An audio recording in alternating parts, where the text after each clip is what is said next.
आज की वीडियो में बात करने वाले हैं CAA सिटीजनशिप अमेंडमेंट एक्ट की, जिसको गृह मंत्रालय ने सोमवार को लागू कर दिया गया है। इसका नोटिफिकेशन जारी कर दिया गया है।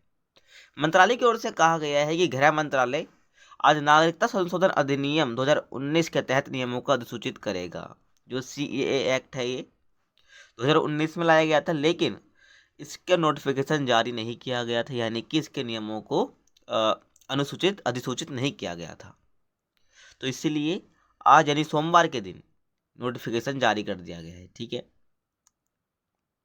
नागरिकता संशोधन अधिनियम 2024 कहे जाने वाले नियम, ये नियम जो है CAA 2019 के तहत पात्र व्यक्तियों को भारतीय नागरिकता प्रदान करने के लिए आवेदन करने में सक्षम बनाएंगे। और जो आवेदन की जो पूरी प्रक्रिया होगी, ये ऑनलाइन मोड में रहने वाली है वेब पोर्टल पर। ठीक है। अब बात आती है कि ये CAA है क्या। यहाँ तक अब मेरी बातों को सुनकर आप समझ गए होंगे, ये नागरिकता से जुड़ा कानून है, तो ये आप समझ जाओ। ठीक है। जो CAA है ये नागरिकता से जुड़ा हुआ कानून है। इसके लागू होने से क्या होगा, तो 3 पड़ोसी देश हमारे, जो कि मुस्लिम जनसंख्या मेजोरिटी में वहाँ पर है। ठीक है। जैसे कि मुस्लिम बहुल, जैसे कि पाकिस्तान, बांग्लादेश, अफगानिस्तान, तो 3 जो हमारे पड़ोसी देश है, यहाँ से आए उन लोगों को भारतीय नागरिकता मिल जाएगी जो प्रताड़ना का शिकार होकर दिसंबर 2024 तक भारत आए। यानी कि आपको पता है, कई बार हमने न्यूज़ में भी सुन रखा है कि जो मेजोरिटी में मुस्लिम जनसंख्या जहाँ पर है, वहाँ पर जो नॉन मुस्लिम लोग हैं, जनसंख्या है, वहाँ पर उनको प्रताड़ना का शिकार होना पड़ता है, अत्याचार का शिकार होना पड़ता है। तो वहाँ से भागकर या वहाँ से निकलकर दिसंबर 2014 तक जो भारत आए हैं, उनको भारत की नागरिकता मिल जाएगी CAA। ठीक है। यहाँ पर मैं बात कर रहा हूँ नॉन मुस्लिम जनसंख्या की। ठीक है। जो कसम पर जो प्रवास कर गए हैं मुस्लिम लोग, उनको नागरिकता नहीं मिलेगी। ठीक है ना। जैसे कि मुस्लिम जो कंट्रीज़ हैं, वहाँ से पाकिस्तान, बांग्लादेश, अफगानिस्तान, यहाँ से अगर जो मुस्लिम जनसंख्या आ रखी है, उनको नागरिकता की यहाँ पर बात नहीं की गई, नॉन मुस्लिम की यहाँ पर बात की गई है। ठीक है ना। तो उन लोगों को भारतीय नागरिकता मिल जाएगी जो प्रताड़ना का शिकार होकर दिसंबर 2014 तक भारत आए हैं। ठीक है। और इसमें गैर मुस्लिम अल्पसंख्यक हिंदू, सिख, बौद्ध, जैन, पारसी और ईसाई शामिल हैं। ठीक है ना। और नागरिकता संशोधन बिल पहली बार 2016 में लोकसभा में पेश हुआ था, लेकिन ये पास नहीं हो पाया और राज्यसभा में अटक गया। लेकिन कुछ समय बाद इसे संसदीय समिति को भेज दिया गया। तब तक फिर 2019 को लोकसभा चुनाव आ गया और एक बार फिर से क्या हुआ, मोदी सरकार यानी कि NDA की सरकार बनी और दिसंबर 2019 में से लोकसभा में दोबारा पेश किया गया और अब की बार ये लोकसभा राज्यसभा दोनों में पारित ये हो गया, ये पास हो गया। लेकिन उस वक्त इसका जो नियम है उसका अधिसूचित नहीं किया गया था। 2024 में इसका नोटिफिकेशन जारी कर दिया गया है, यानी कि CAA को लागू कर दिया गया है, जो कि आपके लिए इम्पोर्टेंट पॉइंट रहता है, टॉपिक रह जाता है आपके एग्जाम पॉइंट ऑफ व्यू से। ठीक है ना। इसलिए मैं इस टॉपिक को आज कवर कर रहा हूँ। अब बात आती है इसको लेकर नागरिकता से रिलेटेड क्या प्रावधान है, नागरिकता को लेकर क्या क्या प्रावधान है CAA को लेकर। तो मालूम होगा कि आपको कि नागरिकता देने का अधिकार केवल केंद्र सरकार के पास है। ठीक है। और पाकिस्तान, बांग्लादेश और अफगानिस्तान से हिंदू, सिख, बौद्ध, जैन, ईसाई और पारसी धर्म से जुड़े शरणार्थियों को भारत की नागरिकता दी जानी है। ठीक है। नॉन मुस्लिम जनसंख्या को। और CAA के तहत प्रावधान है कि जो लोग 31 दिसंबर 2014 से पहले भारत आकर बसे हैं, उन्हें ही नागरिकता दी जाएगी। ठीक है। आपको ध्यान रखना डेट 31 दिसंबर 2014 से पहले भारत आकर जो बसे हैं, उनको ही क्या नागरिकता दी जाएगी।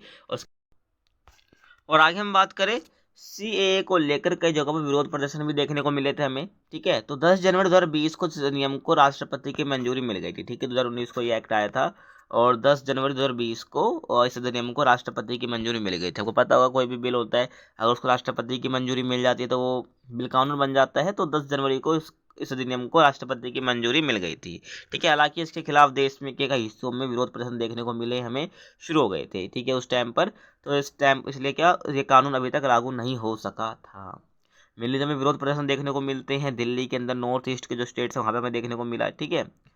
क्योंकि हमने बात करी पीछे भी कि यहाँ पर जो CAA लागू हुआ है, इसके तहत जो नॉन मुस्लिम जनसंख्या है, उन्हीं को नागरिकता दी जाएगी। ठीक है। जो मुस्लिम जनसंख्या है, जो कि प्रवास कर गई है इन पाकिस्तान, अफगानिस्तान, बांग्लादेश कंट्रीज से, तो यहाँ पर जो मुस्लिम जो लोग हैं उनको नागरिकता नहीं दी जाएगी। तो यहाँ पर जो मुस्लिम कम्युनिटी है, उनको ये लगता है कि उनके संगे डिस्क्रिमिनेट हो रहा है, उनके संगे भेदभाव हो रहा है, तो इसलिए वो विरोध प्रदर्शन करते हैं। ठीक है। बाकी जो CAA लागू किया गया है, तो इसके लिए काफ़ी सिक्योरिटी भी बैठाई गई है। ठीक है ना। जहाँ पर विरोध प्रदर्शन देखने को मिल सकता है वहाँ पर। ठीक है। आप इस बात को समझो, तो क्या आपको बता रहा हूँ। ठीक है। आपके point exam point of view से काफ़ी इंपॉर्टेंट इन्फॉर्मेशन है आपके लिए। और आगे मैं बात करूँ, इसको लागू ये हो नहीं सका था क्योंकि इसके कार्यान्वयन के लिए नियमों का अभी तक अधिसूचित नहीं किया गया था, किया जाना बाकी था। लेकिन अब रास्ता साफ हो गया है।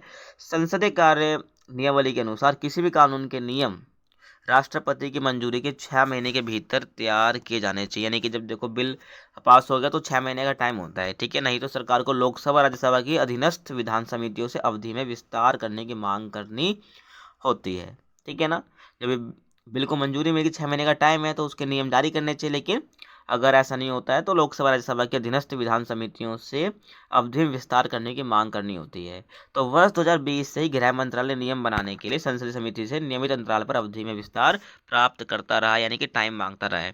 और गृह मंत्रालय ने आवेदकों की सुविधा के लिए एक पोर्टल तैयार कर दिया है, जो कि पूरी प्रक्रिया ऑनलाइन होगी। और आवेदकों को वह वर्ष बताना होगा जो उन्होंने यात्रा दस्तावेजों के बिना भारत में प्रवेश किया था।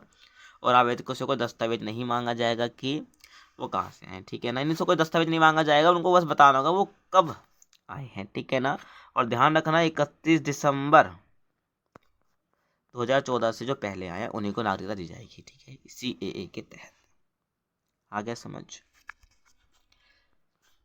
आगे हम बात करें, और जो गृह मंत्रालय है उसकी 2021-22 की वार्षिक रिपोर्ट के अनुसार 1 अप्रैल 2021 से 31 दिसंबर 2021 तक इन 3 देशों के जो गैर मुस्लिम अल्पसंख्यक समुदाय के कुल 1414 विदेशियों को भारतीय नागरिकता दी गई है, ठीक है। 21-22 की बात कर रहा हूँ, तो गृह मंत्रालय की रिपोर्ट है।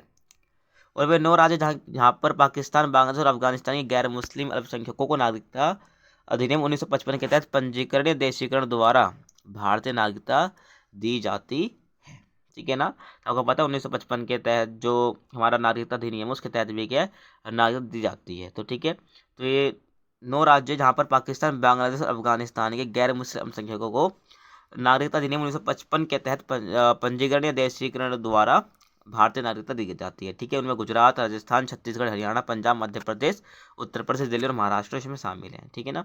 और असम और पश्चिम बंगाल में ये मुद्दा राजनीतिक रूप से काफ़ी संवेदनशील है, काफ़ी सेंसिटिव है। लेकिन सरकार इन दोनों राज्यों में से किसी भी जिले को अभी तक नागरिकता प्रदान करने की शक्ति नहीं दी है, ठीक है, शक्ति प्रदान नहीं की है। आ गया समझ। तो ये आपका क्या है, CAA के ऊपर जो इन्फॉर्मेशन मुझे आपको देनी थी मैं दे चुका हूँ। आई होप आपको समझ में आ गया होगा। फिर भी कुछ डाउट है, कुछ इन्फॉर्मेशन मेरे से रह गई है इससे रिलेटेड, तो आप मुझे कमेंट कर सकते हैं। इसके ऊपर मैं सेपरेटली और अच्छे से वीडियो बना दूंगा, ठीक है ना। बाकी आपके एग्जाम पॉइंट ऑफ व्यू से इतना इंपॉर्टेंट है जो मैंने आपको बता दिया है, ठीक है। बाकी मिलते हैं आपसे किसी और टॉपिक के साथ, तब तक के लिए कीप वॉचिंग।